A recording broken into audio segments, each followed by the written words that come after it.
I got the coronavirus FAN, which is funny animal noises. Oink, oink, meow, buck, buck, buck, buck, boo. Today's September 12th, 2020. It's a nice, cool autumn day. Well, actually, it's still summer.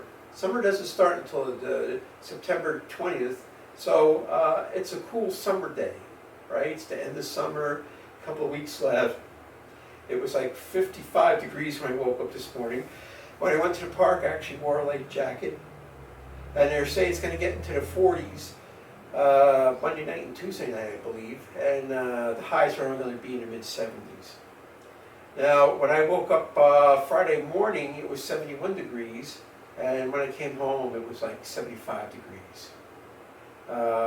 So it felt a lot warmer.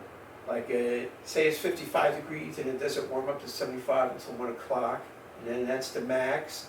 And as soon as 3 o'clock comes around, it starts to cool off again. Well, then it's a totally different ballgame. The leaves are still green, so I haven't seen like the changing of the leaves yet, but apparently they will start turning really soon. It's so sunny out. I have 2 solar carts now. They both have twin 40-watt panels on them for a total of 80 watts to collect the sun. I have a battery bank of 200 amp hours on each one, and I have a 2,000 watt DC to AC inverter. Right now, I'm making breakfast with one. I have a smaller cart that only has 100 amp hours on it and a 1,000 watt inverter. So I already cooked oatmeal in a rice cooker.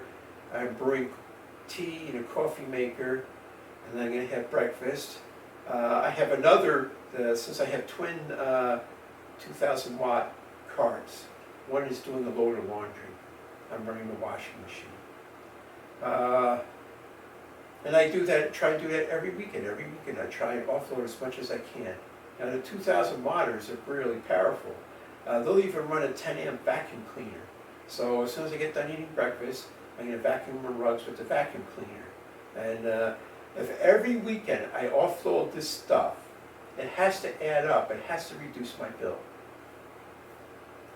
Hurricane in your face, that first week of August, I lost power for 2 days. And I have the Xantrax grid-tied inverter for a 3,000 watt PVC photovoltaic system on my roof, and that inverter cracked out. So a replacement inverter is around $1,000. I figured it'll charge me $1,000 to install it. So that's $2,000. That's all the money I probably saved in the past 5 years. But 10 years ago, no one knew that Xantrax were crappy inverters. Oh, I did get 4 of them within warranty, and the last one did last 8 years or something like that. But now, we'll have to see how it goes, you know. So maybe that's going to happen this week or next week. I'll have to take a day off from work so the guy can work on replacing the inverter. It's supposed to be more efficient. It has a supplementary power system, which means even if the power goes off, you flip this switch and it'll pump out 1,000 watts. Say you have 3,000 watts solar panels and it'll only give you 1,000. But even if it gave me 500, that would be enough to run my refrigerator. I have a 5,000 watt system, and I have a similar setup with the SPS that I was able to run 2 air conditioners and run my DSL modem, a wireless router, and a laptop, which is pretty cool, you know. So, of course, that implies that when the power goes out, it has to be sunny. Now, whether it's cold or hot doesn't matter. But what does matter, if it's snowing, if you have snow in your panels, you ain't going to get any juice. But, you know, you got to take it with what you can. The thing already, the 5 kilowatt system already was a lifesaver. I mean, it was really hot the next day, and I'm glad I had was able to have the AC go. That was great. So the new system, you know, I'll be able to run the. Suppose, all right, it only works when the sun's out.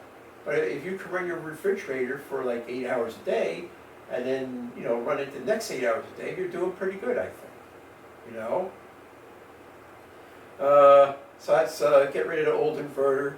Xantrax never